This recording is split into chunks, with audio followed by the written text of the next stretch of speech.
Today's video talks about how important it is to have a strong foundation in video games, because that strong foundation leads to overall better quality in video games, as well as more enjoyment for the player. And if you're looking for a strong foundation while searching the internet, you really ought to have a strong VPN. Today's video is brought to you by NordVPN. Did you know that it's entirely possible that your internet service provider is actually selling your data and information?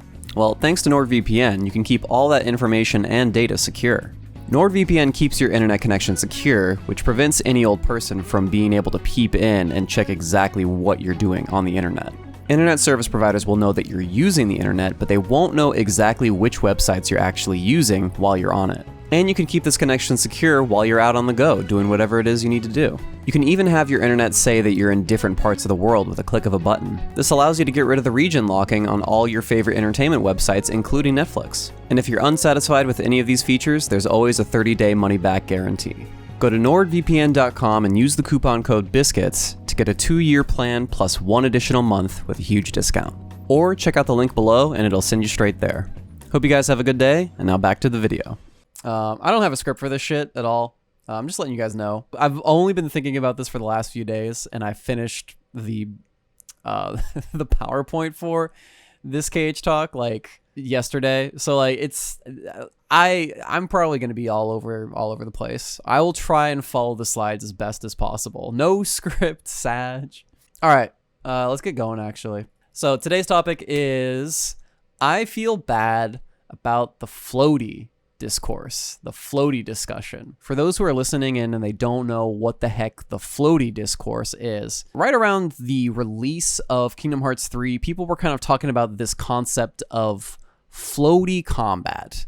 And we're going to get into what floaty combat is. Real easy explanation of what floaty is this concept of like you'll combo something, you'll combo an enemy or a boss, and you'll do an air combo, and then because of the physics engine and animations and other stuff, you'll float in midair for super long, and you won't be able to get down to the ground, and that's kind of bad, and that's severe end lag, animations, a bunch of other stuff, right? So that's kind of like what people were talking about, and we would relate that to Osaka games because Birth by Sleep, Dream Drop Distance, even Recom had this weird floaty sensation where it felt like if Sora jumped ever, it's like he was jumping to the moon. He was like jumping on the moon, dude. There was no gravity whatsoever.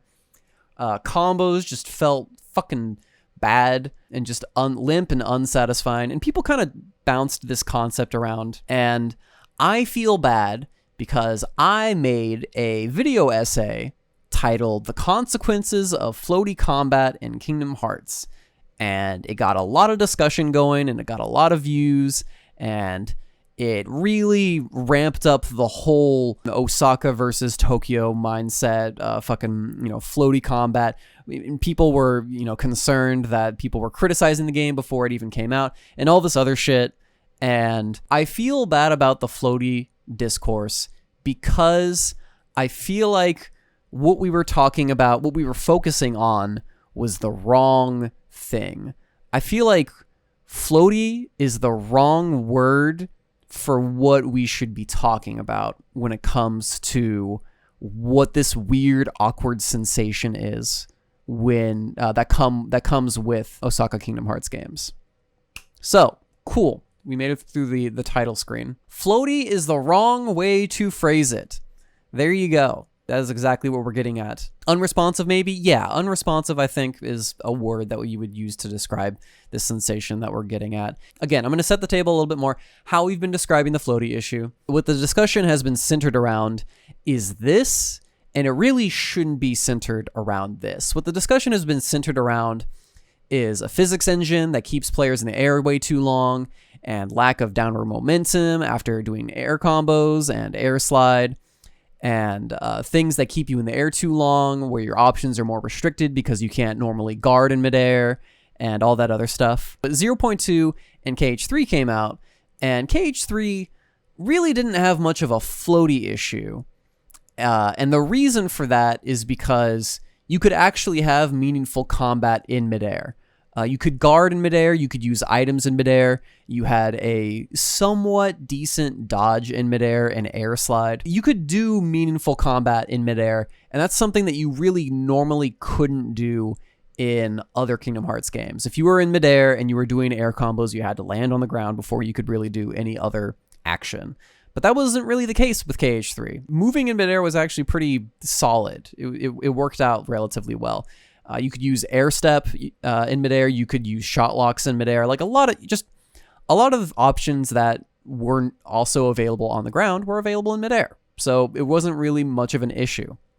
So KH3 didn't really have much of what we would describe as a floaty issue from previous games. What we should be talking about, this is the big thing, what I really feel like we should be talking about when it comes to Osaka Kingdom Hearts games is lack of control. There are multiple different ways to phrase it, but the way that I'm choosing to phrase it is lack of control over your character and lack of control in general. We're going to get into it right now, actually. Control over your character in Osaka Team games it's relatively sluggish and it lacks flow. And you guys are pretty much mentioning multiple different examples. You guys just throw them at me. Like I've got my own examples right here. Keyblade switching takes like a full second to activate. If you're doing keyblade switching in the middle of your combo, for whatever reason, it just takes a long time and it's not responsive whatsoever. Combo modifiers before the 1.09 patch were terrible. They were terrible. Specifically, like finishers, you could not guard out of them or dodge out of them, so you were locked into this long ass animation, and the combo modifiers were just really limp and unsatisfying, and they lacked a shit ton of flow. Air slide is the same thing. Air slide has like a nice forward momentum when you activate it, but then when you get to the very, very end of the air slide, you don't have any momentum whatsoever. It kills your momentum midair, and you have to wait like a half second for you to start descending. And it's just the dumbest thing in the world. Now, granted, exactly, Madruga is mentioning, yeah, you can air slide and then hit and then air slide again, or like air slide guard and cancel it out of it. Yeah, sure, that's fine. But I feel like the inherent act of air sliding shouldn't feel as shitty as it does.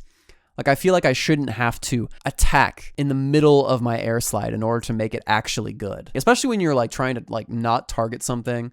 It's just a really, really odd thing. There's some weird, awkward feeling when it comes to playing Osaka Team games. It's not just Kingdom Hearts 3. It's just Osaka Team games in general. There's something that just feels off. The controls don't feel tight. They feel loose. And it's just weird because that inherently leads to lack of control, where certain situations feel like they are out of your control because you can't fully control your character or do things that you feel like you should be able to do. Do you want it to feel like more like an air dodge roll? You guys should play Days or Recoded, because Days and Recoded have a really cool ass air slide where even though it doesn't really give you a shit ton of momentum at the end of the air slide, you immediately start descending, and you start descending at a forward and downward angle. And it feels really, really good to use, and it feels satisfying, and you can chain an air slide into a glide immediately. It's perfect, and nobody complains about it whatsoever. It's awesome. So why is Osaka not even considering changing up the air slide that they made in 2010 with Birth by Sleep? It's so weird to me. Like, why is this not any different at all? Wisdom Quick Run is great. Wisdom Quick Run has a relative amount of momentum behind it. You land really quickly. If you use it in midair, you can chain it together with an aerial dodge and then aerial dodge into a glide. So that feels like it has a lot of flow behind it. And that's what's good about that. It feels like I'm in control, like I'm on this constant flow of movement and I'm never being held down for some strange reason. It's just this weird, sluggish feeling when it comes to Osaka Team games. Which combo modifiers, Speed Slash, Triple Rush, and Magic Flash, you straight up cannot, before the patch, you could not guard or dodge out of those animations whatsoever. You had to stick with them.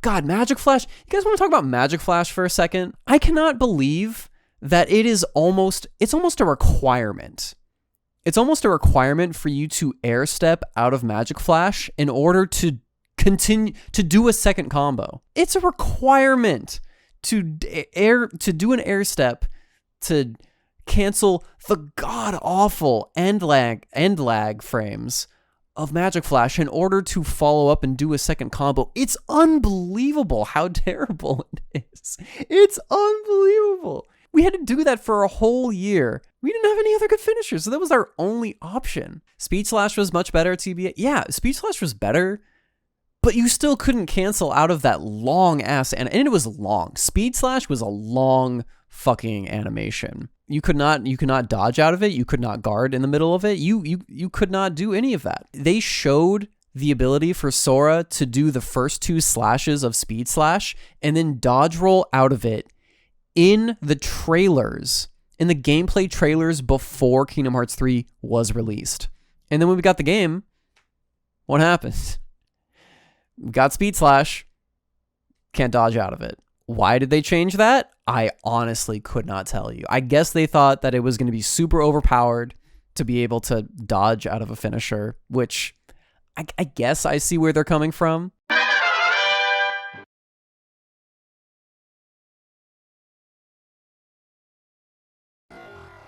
So that's Triple Rush.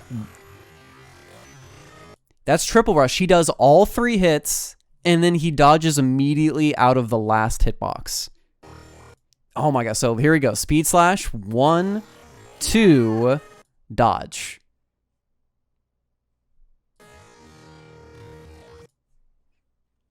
This was 2018, ladies and gentlemen. This is D23 2018. And in these trailers, they very, very clearly show Sora with the ability to cancel out of finishers. The game comes out, we can't cancel out of finishers. What happened? Like, after a year, right before Remind came out, literally 24 hours, it was like 12 or 24 hours before Remind came out, patch 1.09 drops, and we were blessed with the ability to cancel out of our finishers, just like the trailer showed us. And everyone rejoiced. Unanimously, everyone was just like, yes, this is awesome. Thank you. I think I've gotten my point across. So second point, control of your character is sluggish, and it also immediately relates to interactions with enemies or the environment. So environmental movement. Oh, internal screaming. I am internally screaming right now. Environmental movement makes me want to pull my hair out. It is the dumbest thing. So what environmental movement is, say you're in San Francisco, there's this tiny little fence in front of you. You want to jump over it, right? Instead of manually pressing the jump button to jump over the fence, you hold forward and the game immediately puts Sora into this forced, uncancelable animation where he vaults the metal fence and vaults over it, and then you gain control of your character back again. There's so many other examples. Sora's on a slope, or he's walking down a slope, and he immediately begins the slide animation. If you're sliding down a slope, you cannot do any combat interactions whatsoever. You have to jump out of it. The stumps in Corona, like, just you guys can list them off. They're everywhere. Contextual movement, environmental movement, whatever it is. Why in God's name would you create an action game and then have this contextual movement shit in the middle of arenas where you are fighting shit, and you know that these pieces of contextual movement make it so that Sora cannot do combat stuff that he needs to be able to do to have a consistent interaction with the enemy. And the only way to deal with this contextual movement bullshit is to just completely avoid it entirely. Why does contextual movement not turn off when you're in the middle of combat? Why aren't you able to cancel out of just basic shit like pole vaulting over a fence or something like you guys are listening to me and you hear me talk about, bitching about environmental movement, and you're like, wow, Bloody's making a real big deal out of this small thing. And I'm like, yes, it is a small thing in the grand scheme of things. Absolutely. I could be talking about so many other things that are wrong with KH3 or other Osaka games, right? But these things constantly show up in Osaka team games and they take control away from the player in situations where the player needs to be able to control their character in order to have a consistent combat experience with the enemy. It's just basic game design. You want there to be this nice, natural flow where there aren't weird herky-jerky moments in the combat. And this is one of them. Contextual movement, environmental movement, whatever you want to call it, it gets in the way. And it's such an easy fix, too. It's such an easy fix to make this not impact the combat whatsoever. So that's why I harp on it. That's why I harp on it, because it's such an easy fix. You can very easily change things to make it so this weird contextual movement nonsense is not getting in the way of combat, I guess. Bosses get stuck when you So, have you ever fought a boss in KH3 and there are invisible walls around the arena and you're doing a combo up against these invisible walls and you do magic flash, and instead of the enemy popping up in the air and backwards out of your magic flash, because that's normally what happens when you hit an enemy with magic flash, instead of doing that, the boss just grazes the wall and they just get stuck. They just glue themselves to the side of the wall. I'm going to use Larxene as the example. Okay, so right here, what I'm going to do is I'm going to do I'm just going to use Firaga a bunch, right? And we're going to get to the Firaga finisher, and I'm just going to show you guys what the Firaga finisher looks like, where it has this really, really big launch to it. You see that right there? Larxene has this big, long launch, and you get to follow up with whatever it is you want, right?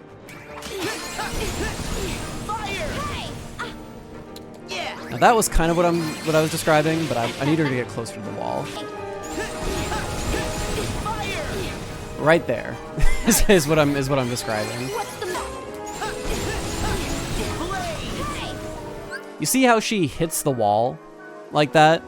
She immediately hits the wall and she loses all of that momentum. It gets killed immediately, and then she just falls down, and then she gets out of there. Oh. You know, that's actually another perfect example of weird, janky shit that happens in this game all the time. You want to air step to something? Nope. No, you don't. There, right? So that's it right there. That's a perfect example. So you guys saw the normal knockback that came with Goatnort whenever I used Last Charge. Guess what? If you knock him into the environment, all of that knockback is canceled and he just breaks out of your combo, just like that. It's just this thing that happens, and it really should not happen. Why does air step not prioritize the enemy?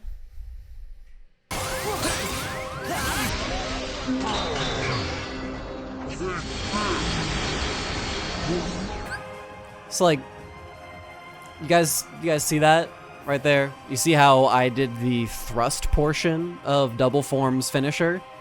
Knocked him into the wall.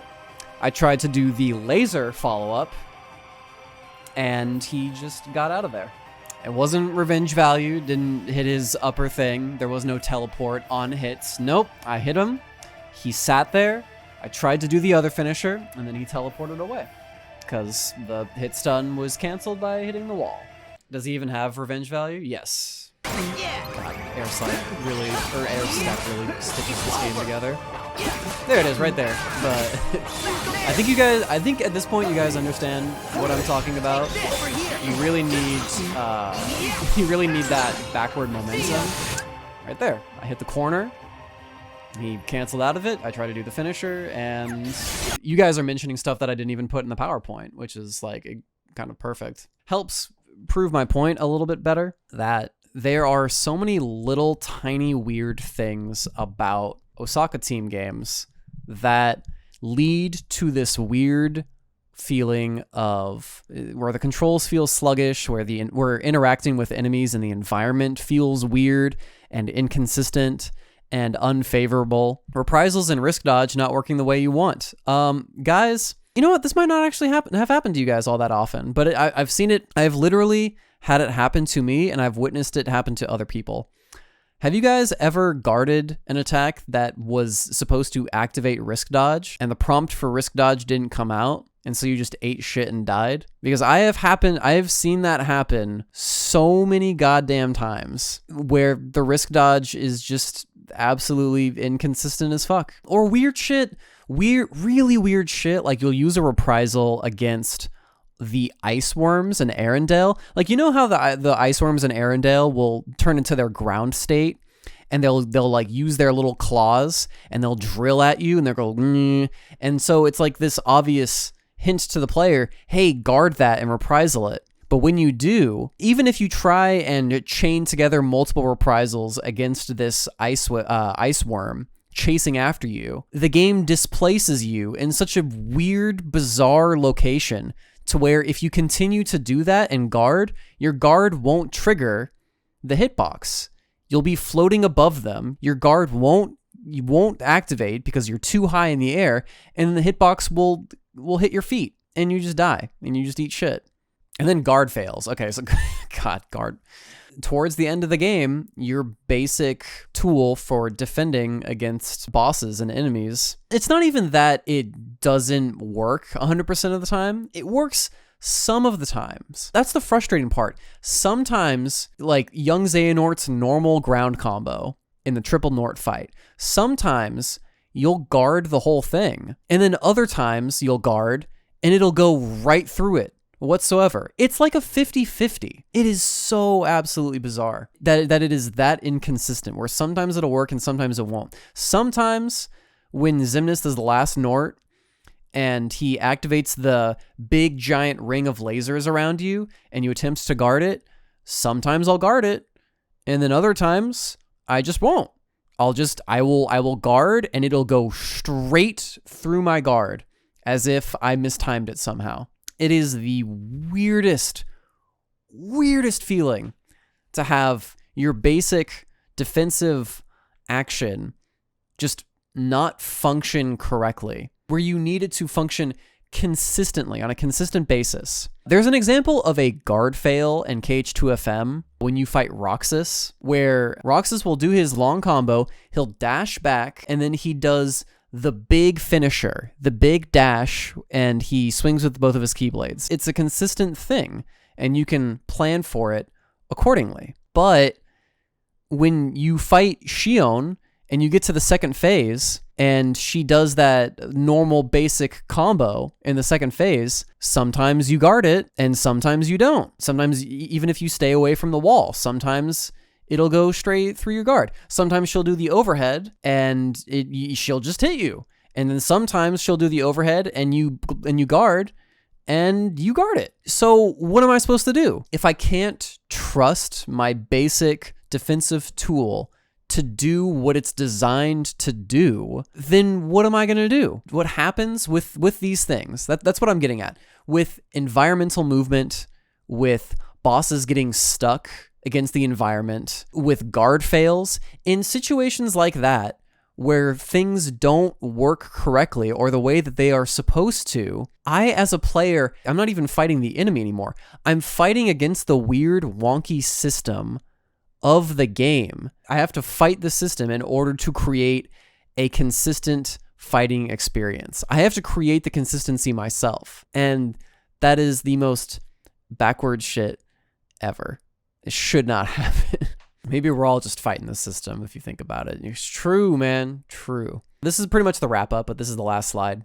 Just to wrap things up, like I mentioned earlier, it's really not about floatiness. It's not about hanging in midair for too long or gravity not acting on you fast enough necessarily. Those things are part of the problem, but that's not the main problem. The main problem here, lack of control, is the word of the day. If there is one thing that you get from this KH talk at the end of the day, it's lack of control. That's the takeaway that you should get. And that's a big deal. It's absolutely still a big deal. Lack of control and poorly designed interactions with enemies results in either unengaging or frustrating scenarios for the player to deal with. It's not unengaging or frustrating scenarios in the sense that, like a boss is really hard and giving me a tough time. It's like the game is not functioning the way that it is intended to function, and I have to do some arbitrary requirements in order to avoid those weird, janky, frustrating scenarios in order to actually have an enjoyable experience with the game. And if the player feels like no matter how hard they try, they can't control the situation enough to avoid these frustrating scenarios, the player's faith in your system and game is going to run out. This is a big deal in an action game. I personally feel this is a big deal in an action game. If you cannot promise the player a unanimous amount of consistency and control for the player for certain situations, or for normal gameplay situations, to where the player can be presented a enjoyable, engaging, consistent, and challenging boss fight or mob fight or whatever that the player has to overcome and think about and strategize about how they're going to get past this obstacle. If you can't present that for the player, and your game is riddled with these frustrating scenarios where the guard doesn't work, or the boss breaks out of the combo, or I'm stuck in this long animation and I can't dodge out of it, so I'm just going to get cheap shotted by certain attacks because, a combination of weird stuff that happens in the game, then the player's faith in your system is really going to run out, and they're going to be like, why am I playing this? This is so frustrating. I'm not having a consistent experience. This situation is very subjective for most players, and it really is. This situation of lack of control of player feel is very subjective, because there are a lot of people out there that play KH3 and they think that it is a super enjoyable experience. They think that it's super enjoyable and they don't really have all that many issues, and any issues that they have with the game, they acknowledge them, but they don't really mind them nearly as much because they are having a fun time interacting with the game's mechanics and this or that or whatever. So it's a subjective thing. It's like not an objective thing. Player feel, anyway. But if you design your action game to be tight and responsive and put forth the effort to make engaging and fair scenarios for the player, this can only help your game. It never hurts it. You're essentially casting a wider net for your player base. If you put forth the effort to make a tight and responsive game, tight and responsive action game, that is only going to help the game, no matter what. Even if some other stuff is weird and janky, or the pacing is bad, or the enemy design isn't like super perfect, if you can create a tight and responsive experience for the player on a consistent basis, it goes a long way for the player, and they will have a huge ton of faith in your system, and it allows for them to challenge themselves, to explore the game's mechanics, to just have a good fucking time, just hitting shit. It's the sort of thing where if players don't notice it, you're doing really, really well. It's like CG in movies. You know what I mean? If it's really, really good CG, you aren't going to notice it. You're going to legitimately think that what you're seeing on screen is real, and you're going to be immersed in that experience. But if you see bad CG, then you immediately notice it and you immediately point it out. If you're doing a good job making a consistent, enjoyable experience in an action game, people aren't going to immediately notice it because they're just putting forth the effort into the game and they're just having a good time. I cannot understate this last point. Make a tight and responsive game for players. That is only a positive thing that you can do for the game. Remember when KH2 was the easiest game in the series? It also had a tight action game? Yeah. KH2 was the easiest game in the series. It was press triangle to win, press X to win. But KH2 was a tight and consistent experience. And at the end of the day, when 2FM came out and they dumped on all the kick-ass content and challenge behind critical mode, level 1 critical mode, the data fights, all that other shit, people loved it. And people are still playing 2FM to this fucking day. Why? Because Foundation was so solid. I cannot make it any simpler than that. It's why people play games like Titanfall 2, because like the platforming and shooting in Titanfall 2 is dope as fuck, and it's responsive and it's consistent and it's engaging and it's awesome. That's why people love platformers so much. Every kick-ass game that I have ever played usually starts with a really solid ass foundation. And even the simplest concepts, the simplest games can be really, really fun and enjoyable and can entertain people for years, potentially, if they start with that really consistent, solid groundwork. This is not something that is specific to Kingdom Hearts, like tight and responsive gameplay. This is not specific to Kingdom Hearts. It is something that applies to all video games across the board. Even turn-based games like FF7 OG have super tight and responsive menus. Yup, super tight, responsive menus. The pacing is dope. Super Metroid, Mario 64, Super Mario Sunshine, Sonic Generations, Mega Man X, Metroid. Like, the list goes on, man.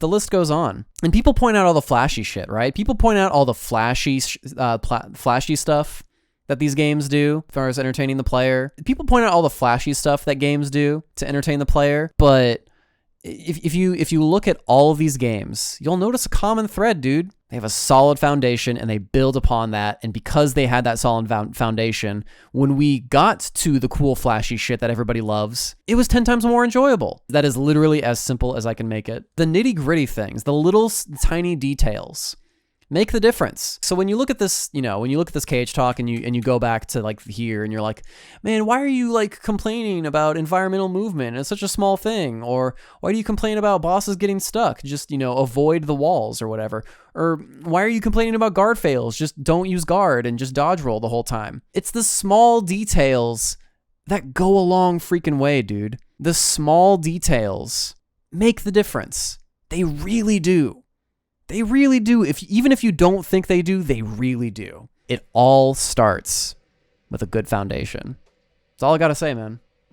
That's all I gotta say.